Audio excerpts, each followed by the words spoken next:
Welcome to the Security Insider podcast series, brought to you by the Australian Security Industry Association Limited, the peak body for security professionals in Australia. Ladies and gentlemen, welcome back to the Security Insider podcast. And today we are talking about the challenges of social media and artificial intelligence in the context of online radicalisation. Specifically, how are these tools being used by extremist groups to target and radicalise at-risk individuals? Why have we seen a rise in online radicalisation in recent years? And what can potentially be done to prevent this type of activity? And how might we recognise and address potential victims of online radicalisation in our own organisations? To help us better understand these challenges, we are joined by Paul Ash, Chief Executive of the Christchurch Call Foundation, and Dr. Nicole Matejic. In addition to his role as Chief Executive of the Christchurch Call Foundation, he serves as a member of the Aspen Global Cybersecurity Group with the Aspen Institute, one of the world's leading think tanks on a wide range of topics including security and global affairs. He was the New Zealand government representative on the Global Internet Forum to Counter Terrorism and has had a long and illustrious career in government, including 21 years with the New Zealand Ministry of Foreign Affairs and Trade, where he served as a diplomat, Deputy Director of International Security and Disarmament Division, and a Senior Policy Officer, amongst other roles, before becoming the Director of National Cyber Policy, Director of National Security Policy, and then the Prime Minister's Special Representative on Cyber and Digital Security. In addition to being an author and national security-focused behavioural economist, Dr. Nicole Matejic is the Principal Strategic Advisor at the Christchurch Call Foundation. She is also an adjunct lecturer on terrorism and national security at Charles Sturt University and a partner at Immuto Group, where she focuses on national security and sovereign risk. Her books include Social Media, Rules of Engagement, and The Hate Economy, The Lies That People Sell That Lead to Violence. Paul and Nicole, welcome to the podcast. Thank you so much. Thanks, John. Great to be here. Now, perhaps, Paul, you can start off by telling us a little bit about sort of what is the call centre? What was it raised in response to, and what is the charter or the direction of the call centre? Thanks, John. The Christchurch Call was established in May 2019, exactly 8 weeks after a devastating attack on two mosques in Christchurch, 15 March 2019, where 51 people were murdered while peacefully at worship. And the atrocity was live streamed by the terrorists involved on Facebook. And that was done in a way that the footage went viral. You and many others, I guess, listening to or watching this podcast will have seen footage from that attack. And after that happened, the government of New Zealand, working with a number of the tech firms involved, with a number of other governments, with civil society groups, developed 25 commitments in what is called the Christchurch Call to Action. It was launched 8 weeks later. The community supporting the work of that call has grown significantly since. There are now 56 governments involved, including the European Commission. There are 19 tech firms that have supported the commitments in the call, about a dozen partner organisations. In 2019-2020, we established the Christchurch Call Advisory Network, a grouping of civil society and academic groups to provide advice on the implementation of the commitments and make sure that was done in a way that was consistent with the principles in the call.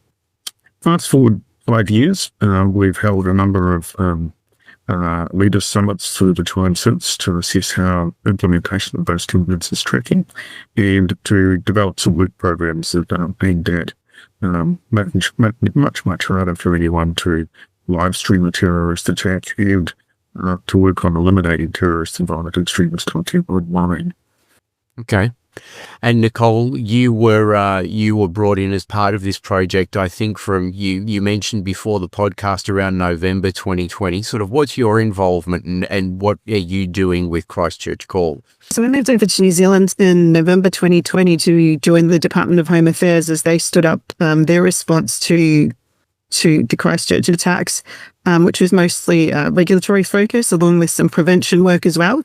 And then late last year, September, I'm going to say, I moved over to then Department of Prime Minister and Cabinet, where Paul and the Christchurch Call were located, to join the call, and have since followed them out of government into the brave new world as we navigate being outside of government now as well. So been working on this now for about 4 years.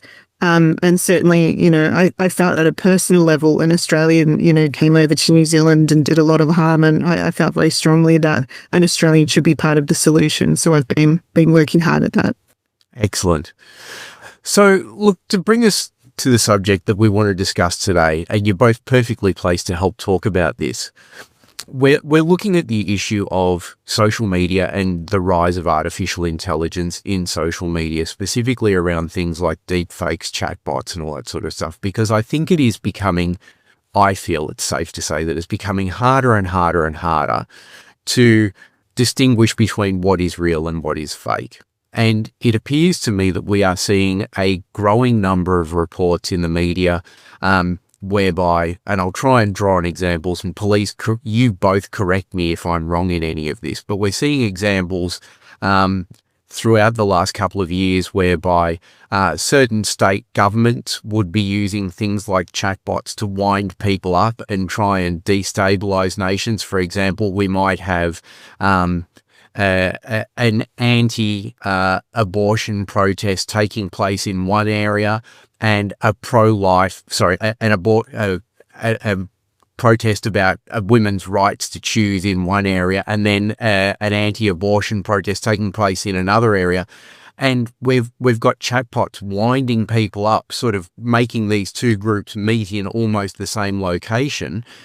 Can you talk to us a little bit about sort of, from what you're seeing and what you're working on, how some of these chatbots and AI tools are being used to create dissent? And perhaps, Nicole, if we start with you. Sure. I can think of a few examples, and certainly I'm only talking within the terrorist and violent extremist context, which is what I study and kind of work across, where chatbots are kind of in play. And I think it's useful to kind of say at the start that the maturity of these chatbots is quite low. So they're kind of programmed to agree with whatever the user's saying. So if the user punches in something that's inflammatory or offensive or in bad taste, or, ask questions about a terrorist organization, it's actually programmed to validate or provide a positive response to the user. So the level of sophistication and disseminating what sort of information or getting to the crux of the information, the query, really isn't there in a lot of the newer chatbots. The bigger companies certainly have put guardrails in around those kind of queries. And the chatbot will come back to you and very politely say, you know what, that's not a question I can help you with, or it'll give you some facts about whatever you're querying as well. That being said, some of the smaller chatbots do still have issues in surfacing content or responses that do kind of lead people in the wrong direction. I think one that immediately comes to mind was that fellow in the UK who created himself an AI chatbot girlfriend. Yep.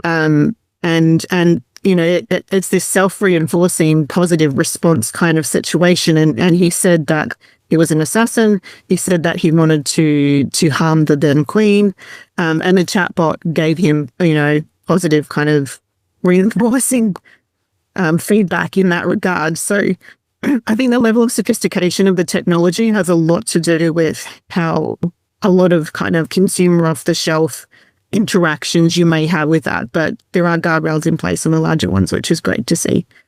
Yeah, but, without being too derogatory about wide groups of people, because we're not trying to paint with a large brush here, but it would seem that a lot of the people who are getting caught up in these things are themselves not particularly sophisticated, which is why these things seem to work, because they're based on that positive reinforcement model. And that it would appear to me that that's what a lot of these non-state actors and government groups and extremist organizations want. They want that positive reinforcement of whatever negative thoughts those people are thinking.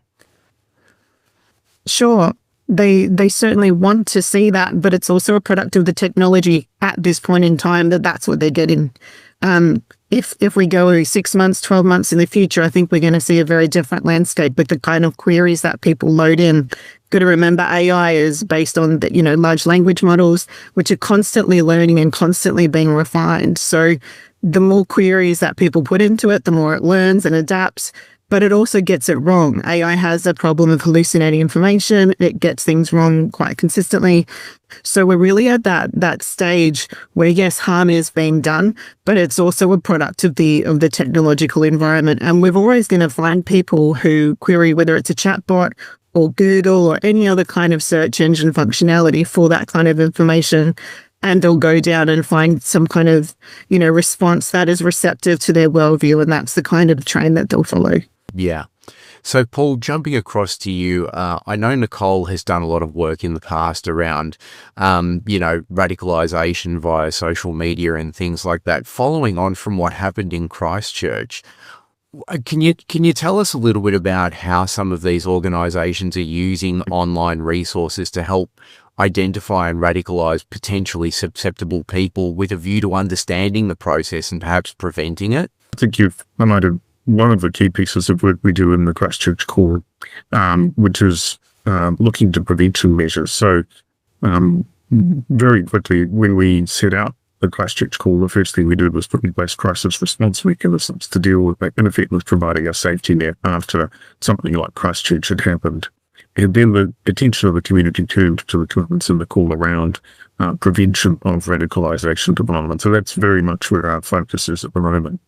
You're quite right that there is a real sense that the ability to radicalise the violence has become much easier to do under that digital online platform environment. So if a user is engaging in content that may be notionally harmless, but contain content that is engaging, often algorithmic processes or even the user's own curiosity will drive them from that content into content that would look to incite to violence or to radicalise to violence. And one of Nicole's big research areas is the sense of community that often those users are looking for, of like-minded souls, people that will work with them on a common set of objectives and make them feel a sense of belonging. I think if we're looking at the technology, there's a couple of things that are just worth noting, both in relation to AI and chatbots, but also to the way the technology worked prior to those really being launched. And the first of those is that the online environment produces very different responses from people to the way they interact in the offline environment. It's very difficult to know who you're communicating with. Anonymity is a big part of the engagement, and if you're looking at textual engagement on platforms like the user-generated content being put forward in short snippets, you can look at a range of platforms that do that. It's very hard to know who you're engaging with on the other side of that, and to know whether what you're engaging with is real. The anonymity also produces a disinhibition. People become less likely to use the guardrails that they've grown up with in an environment where they meet people in person. And that disinhibition coupled with anonymity really makes users unusually vulnerable to radicalisation online, particularly if the tools we have are simply about user education. So to your point, the work we're doing now in the Christchurch Call, and we see it in the companies, they're also independently doing research, we see it in academia, is to look at the way those processes work. To look at how John Bigelow, for instance, could start with something innocuous and find himself looking at something rather harmful, and to design interventions that might assist with giving you other choices, how you might step off and have an off-ramp away from that content into something that is still engaging, still enables you to have a discussion and engage with others, but doesn't radicalise you to a violent outcome. Sure. Nicole, has COVID made this worse? Because it seems to me that prior to COVID and a lot of the lockdowns that were implemented through COVID, we all worked in offices together where you kind of to some degree had to make room for other people's opinions if you wanted to exist in a work environment where you had co-workers and, competing views of the world and all the rest of it. But with the proliferation or the growth of remote workforces where everyone now works, or it seems that they work the majority of days per week from their home and all the rest of it, we're isolated more and more in these little bubbles where we don't have to make room for other people's worldviews. We don't have to make room for other people's opinions. We can become entrenched in our own worldview. Is this exacerbating the problem? I think, yes, being driven to online kind of interactions as a primary source of dealing with people is problematic. Humans are social creatures. We're wired, our brains are wired to deal with people in a face-to-face manner. And as great as Zoom is, it's different as well. I think COVID exacerbated a lot of existing societal issues and challenges, and certainly the lockdowns and having that global pandemic affects people in different ways around the world. Some people were locked down, some people weren't, some people were very harshly locked down, some people had lesser restrictions. But it also plays into that change. There's a lot happening, there's a lot going on, there's a lot of information that they've got to pass. A lot of decision making to make around vaccinations and things like that. So it really goes to that sense of insecurity and huge change. And I think no matter sort of how you felt about the pandemic, it was still a big change for everybody to deal with. Nobody's lived through history like this before. We talk about the Spanish flu, and it's really easy to reflect back 100 years on history, but living through history is a really different thing. Of course, add the internet on top of that. People are on there trying to keep themselves amused. Other people are in there trying to, promote their own views and kind of, I guess, narratives and things like that. And as the pandemic went on, obviously we saw that get more toxic and more harmful in a range of ways. But I think it's also a feature of where society is at the moment, and people are expressing some of those views and some of those beliefs in ways that are probably not conducive to democracy or social cohesion. And those are the kind of things that I'm particularly interested in, sort of where that grievance base leads towards violence. Chipping in on the back of that, John, I think to Nicole's point, we've had thousands of years to work out how to be social animals and how to work well together with others. The internet we've been playing actively on for just over 30. And the mobile internet and the rise of social media networks is really something that's probably just the last 15 to 20 years since the launch of mobile telephony and internet access on it. It's an incredibly short time for human beings to try to acculturate themselves to an entirely new synthetic environment, and one where many of the social mores and ways of acting that we're used to working with don't apply. Couple that with not necessarily knowing who's on the other end of any communication and a range of malicious actors, and you have a very potent mix there for an environment that could be very, very harmful. One of the keys to that is trying to find ways to do that into a more sort of safe environment for users. Yeah, well, it seems that a lot of this, to my mind, possibly, and I'm open to either of you sort of suggesting otherwise, but possibly began in the 1990s with the launch of CNN's first 24/7 online news service, where in the past, we're all fairly sort of isolated, especially in places like Australia and New Zealand, where, if things were going on the other side of the world, we weren't bombarded with what was happening 24/7. Then you get the launch of 24/7 news services. So all of a sudden we're seeing all of the terrorist incidents that are happening in other countries. We're seeing all of the immigration challenges that are happening in other countries, and we're being bombarded by it constantly, nonstop, all day, every day. Then you get the launch of social media services and the internet, which is just compounding all of that. And we're getting to a point now where it feels like it's a bit of a perfect storm. I mean, where, Paul, do you see all of this going over the next couple of years? Because I imagine a lot of your research following what happened in 2019 was about being able to identify in individuals when behaviours start to change. I'm sure there were people in the workplace who, in interviews afterwards, said of the person who committed the Christchurch attacks, yeah, I noticed he changed, or I noticed this was going on, or I noticed that was a little bit different, but how do we identify those drivers if we're not all working together? It's a great point. I mean, going back to the beginning of your comment, I think the rise of ubiquitous news services, it has been a very good thing. It means we're exposed to a much wider range of views and information about what's happening in the world around us. The flip side of that is that it happens at a pace that, again, so users and viewers are often really struggling to keep up with. And actually, so too are some of the news services. You get the constant repetition of the same articles with minor variances over time. Bring that forward to the age of the internet. The internet launched with a sense of being a brave new frontier, and tech utopianism was really the thing that drove a lot of online activity on the internet.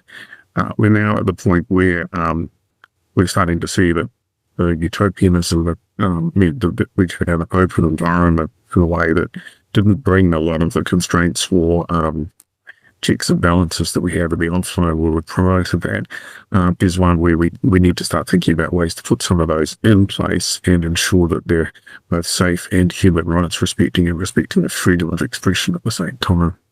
That really goes to the question that you phrased of how do you identify where someone might be being radicalised to violence, and how best to respond to that when it happens. Now, there are some obvious measures for content like what we saw come out of Christchurch. Platforms, governments and others put in place measures to ensure that content can be taken down or not loaded up in the first place. It's clearly harmful. It's clearly in no one's interest to be screening that, unless it's through the rubric or as part of responsible news reporting. There's a lot of other content, though, that we would call borderline content, or content that takes people from innocuous to deeply harmful, that is much, much harder to conceptualize, think about, and work out how to respond to. Tech platforms have some amazing tools in this area. They have them because they actually monetize the content, so they need to understand how their users work. They have them because their trust and safety teams are also regularly looking out for users that might be at real risk. So too do academic researchers, and there's been quite a lot of work in things like redirection methods, the ability to put countervailing narratives in front of people to give them a more varied media diet, to avoid filter bubbles and rabbit holes, to use another internet phrase, that people might go down into and find they can't get back out of again. We're really at the front edge of understanding how those tools might work online. They have not been adopted globally, and they have not been adopted really widely in the places where they've been tested, but they are now starting to be used as a way of trying to ensure that users have multiple pathways out of content that would send them in the direction of violence.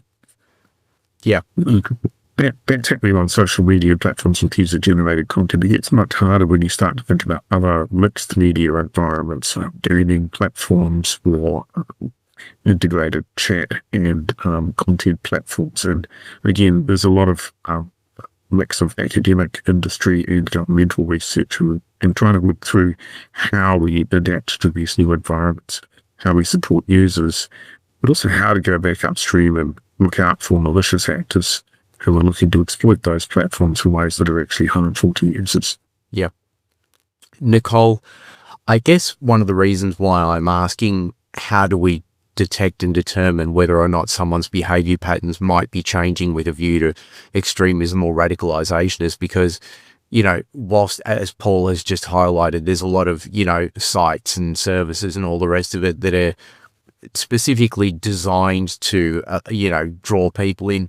We're also seeing instances, though, where just general news coverage, and we're hearing anecdotally about this out of the US at the moment, things like general news coverage are being blamed for inciting people to action.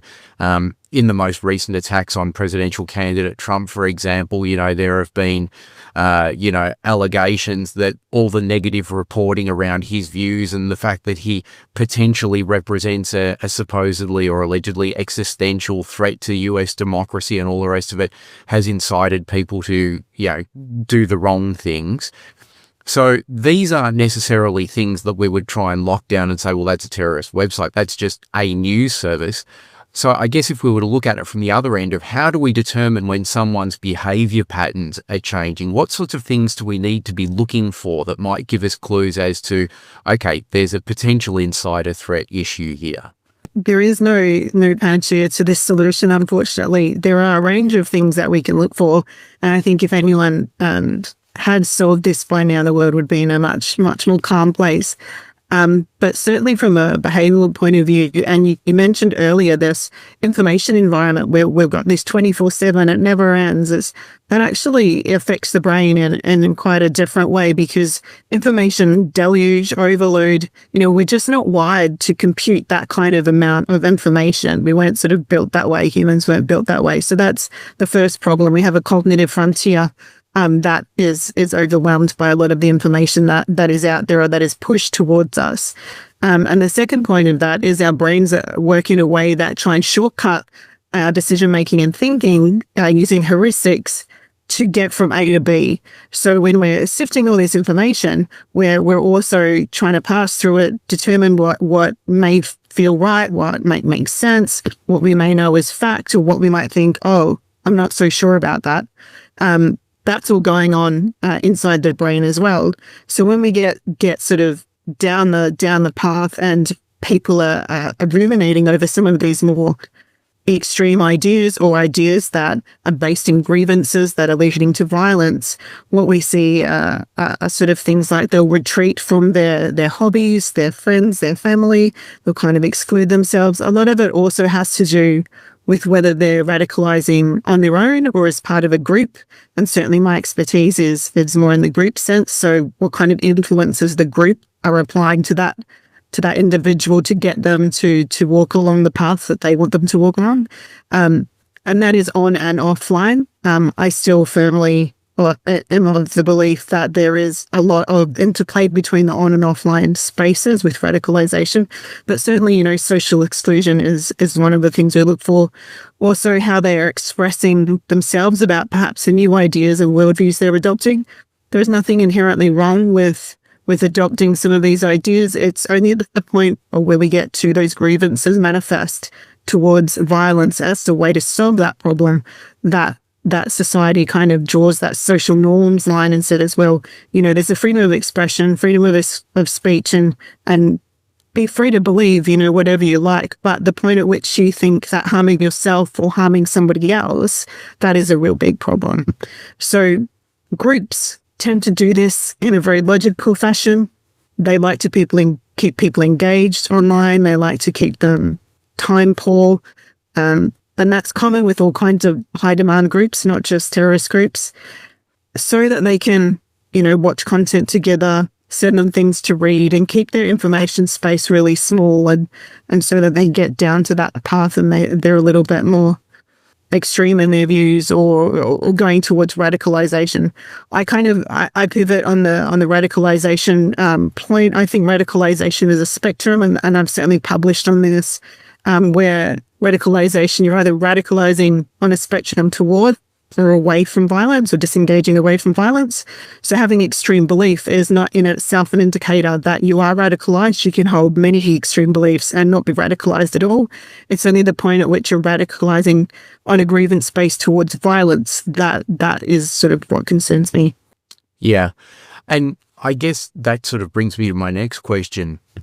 You mentioned earlier that a lot of the organizations that are developing the chat bots and the online large language models and all those sorts of things are putting in place precautions. And the reason I allude to this is because there's this belief, I suppose, that as AI continues to grow, people who are not acting in the best interests of the wider community are going to find it easier and easier and easier to use those tools to identify and potentially radicalize people who might be, targets. But it's not that simple, or I was going to say, is it that simple? Like, it's not like you can just go out and buy a tool and manipulate it to carry out whatever ends you like. Surely there are restrictions around how these things can be used.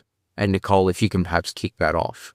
There's certainly barriers to development of some of those kind of tools. A lot of the large language models, or LLMs, require a hell of a lot of compute, which is expensive. So building your own GPT and then having it go off and kind of frame things in the way that you want them to frame is currently quite an expensive endeavor. And certainly people haven't or aren't yet at that point where they want to invest that kind of money into doing those kind of things with chatbots. There have been the odd chatbot that has been developed. I know there was one, was it last year or the year before, you might remember, Paul, that you could have a conversation with Hitler and a bunch of other sort of ill-advised people from history, and they would respond as if they would have back in that time, which obviously is, the contextual problem between, what was to what is huge for people who probably aren't able to bridge that gap in a more literal sense. So some of those things are certainly coming up and taking people by surprise. But yeah, the barriers to entry, you've got to be able to build the GPT for a start, which is a whole coding issue. Then you've got to be able to afford the compute to keep it online and going. And also in a lot of ways, if you're trying to get that out to a bigger audience, you need to find a shop front that will sell it to you. So you've got to put it in,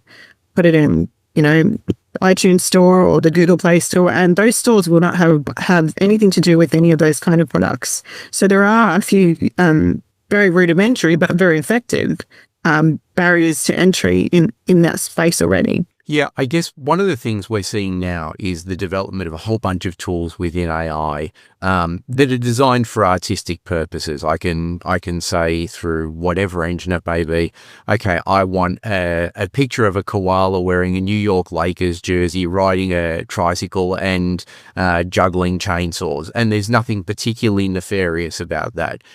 But I can use that same tool to then create a deep fake of Donald Trump being arrested, or Kamala Harris at a rally that might not necessarily be the kind of rally that she wants to be associated with, or Anthony Albanese, being photographed out the front of a KKK rally or something along those lines. It's harder, it appears to me, to lock those things down. And I guess where I'm going with this is we saw back in the 80s or 90s a lot of companies that manufactured pens introducing DNA into the ink of the pens that would tell you what pen it was, when it was manufactured, and where it was manufactured. So it would make it harder from a fraud point of view for people to carry out fraud. If someone said a check was signed in 1970, we could analyze the ink of the pen and go, well, actually, that's not true because that pen was manufactured. It's a big pen and it was made in 1994.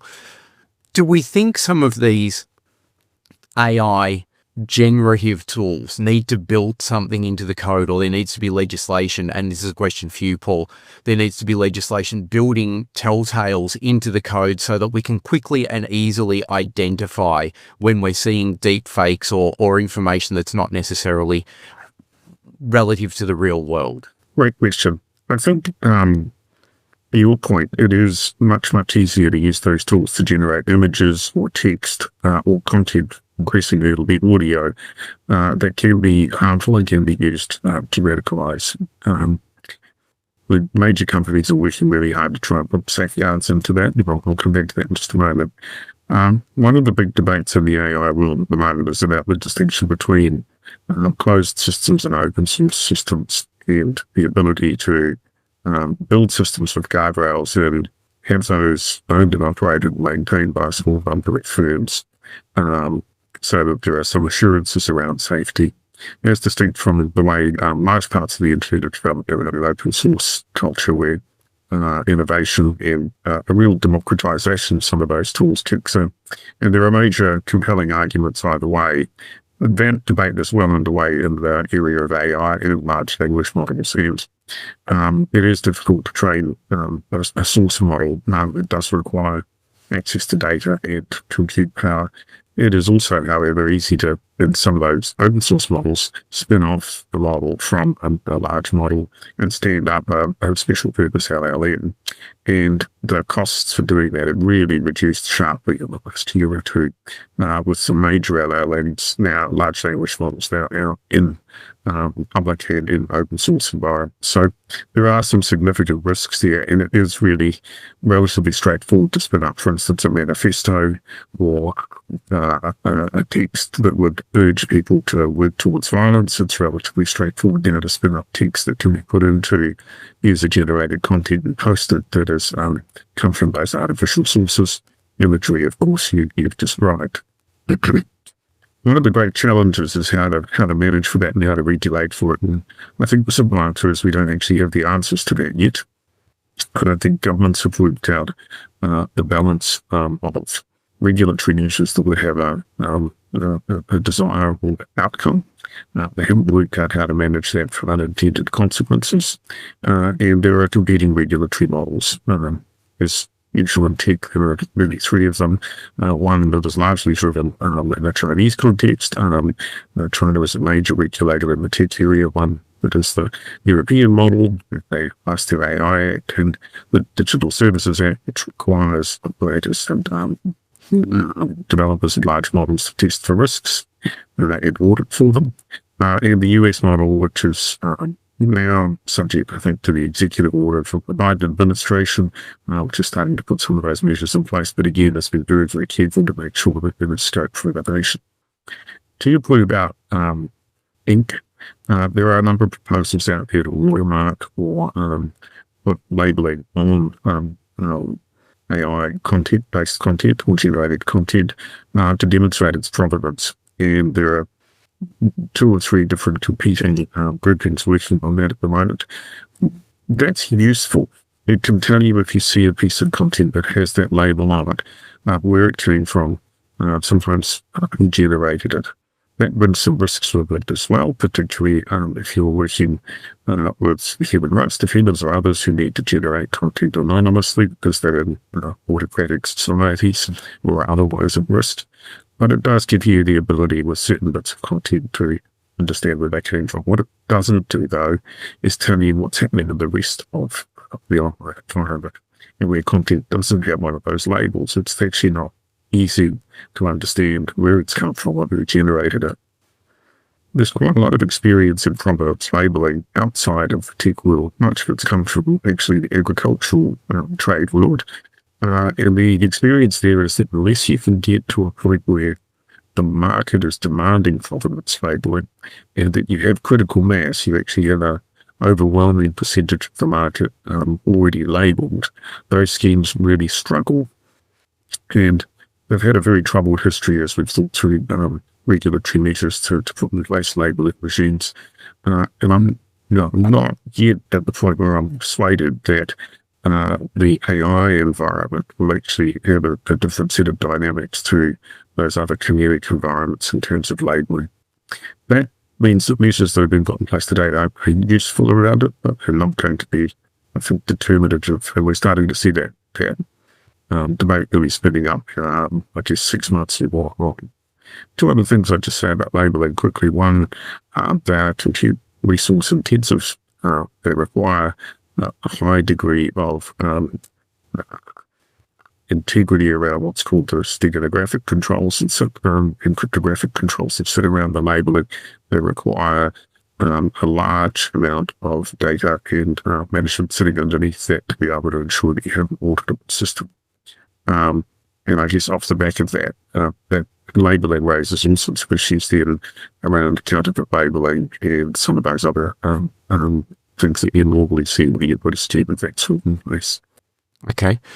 Nicole, I'll throw over to you for a second. One of the things that is often discussed, especially around some of the online chat side of things, and as you both alluded to earlier, some of the more aggressive conversations that happen online, it arises out of this, I suppose, anonymity that people feel they have online and the ability to be able to just jump on and say anything to anyone at any time without any sort of repercussions.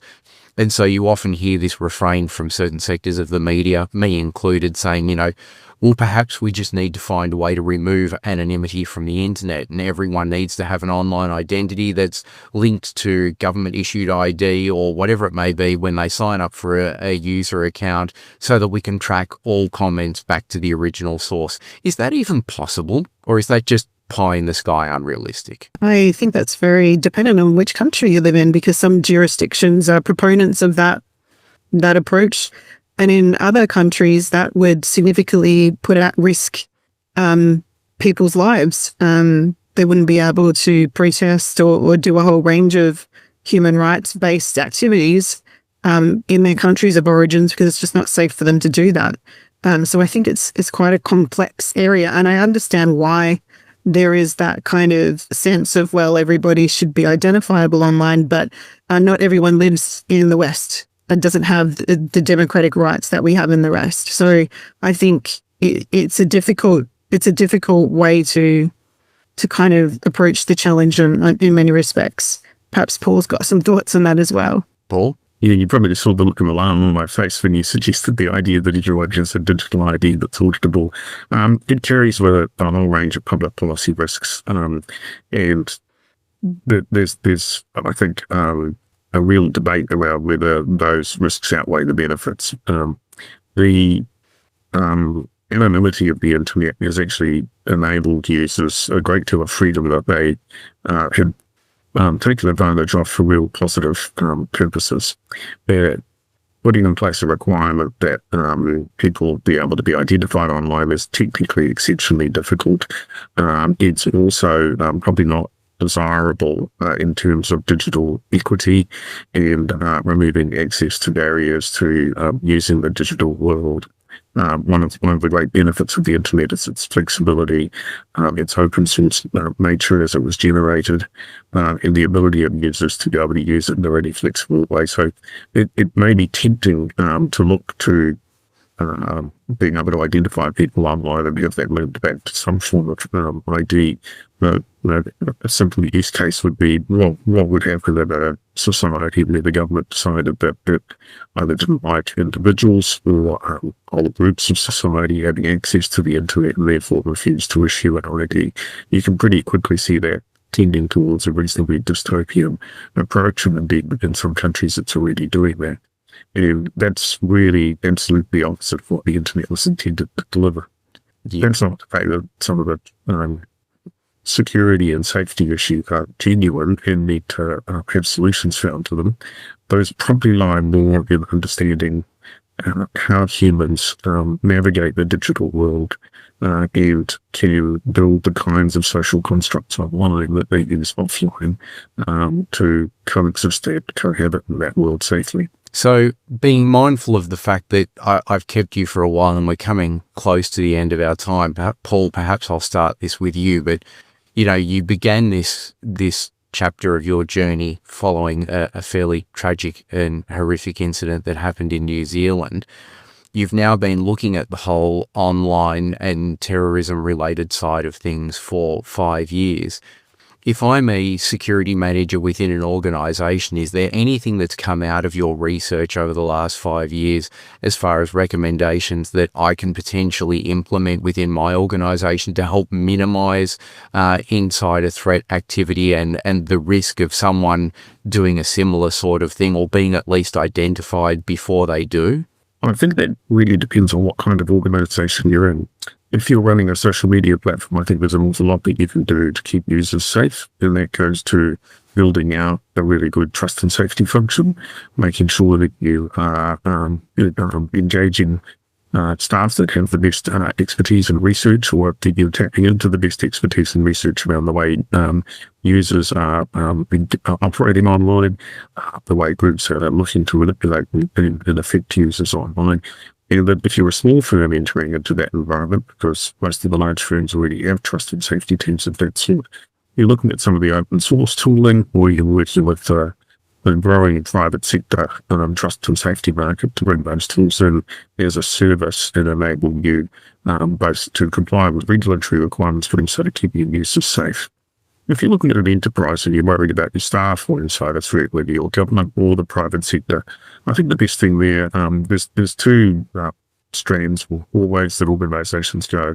One is making sure that they've got really good digital systems to make sure that if staff are bumping into unsafe environments, that there are ways of flagging that. And that goes to some of the tools around cyber risk detection, around whitelisting websites, etc. Yeah, and more important than that, though, I think is inculcating a really good supportive security culture with your team, so that they understand the risks online, that they're able to flag things that are of concern to them, and to do so in a way that has relatively low penalty to them, but they're encouraged to do so in a way that is supportive and helpful, and that you build a culture whereby your team supports their peers as they're engaging with some of that content. And there's a great range of tools out there now to help organisations do that.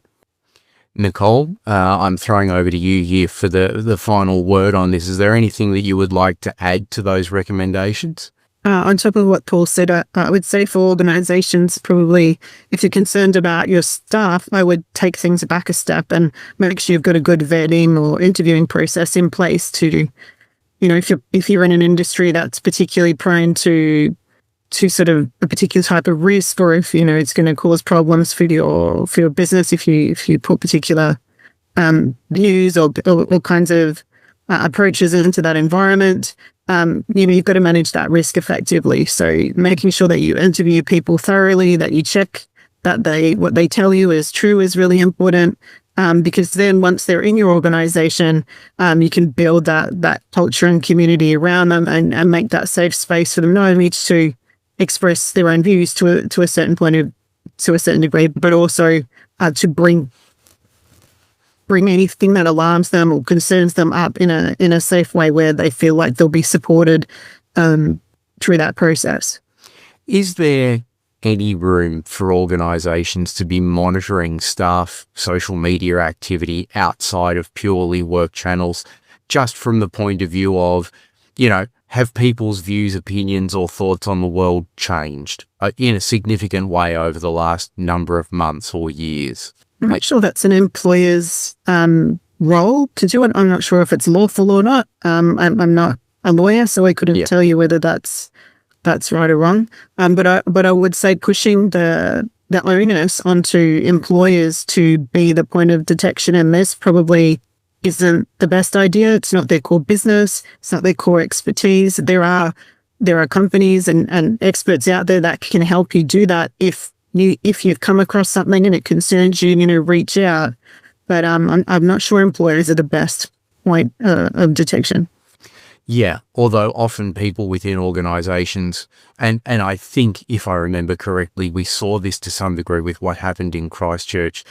People will often be friends online with other people in the organisation, and they may tend to notice changes in a person's behaviour, attitudes, mood, whatever it may be. If someone is seeing a distinct change in patterns of behaviour or other indicators in colleagues in the workplace, should they be reporting that to, the security department within where they work? And if so, how? Is there an appropriate way to do that? And perhaps, Paul, you can answer that. I think just coming back to the earlier question about employers monitoring social media activity of their employees, my sense is that doesn't generally turn out too well for the employers or the employees over time. But there are better ways of doing that are less intrusive and where the benefits are clearer. I certainly would recommend employers get into that space. There are one or two niche environments where that might be needed, particularly in the area of national security classifications. But more broadly, I think it's better to find a much more organic way of supporting team members and staff. Naturally, if someone sees someone they know and care about online behaviour in ways that look like there is real danger involved, then it makes good sense for them to find a way of opening that conversation up. One way of doing that is with the actual person, if they know them well enough, and that should be done using open questions and rather than what's wrong with you, because that tends to provide a basis for a conversation.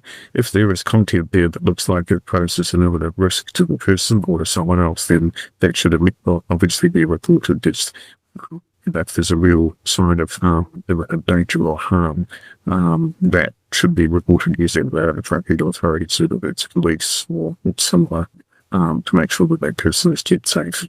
Okay. No two ways about it, and that's what those services are there for. For sure. If people want to know more about Christchurch Call and the work that you're doing and the lessons that you've learned, where do they go? www.christchurchcall.org. Our website has a good range of information. There's the ability to sign up for updates and material. The Christchurch Call Secretariat has recently moved into a new structure called the Christchurch Call Foundation.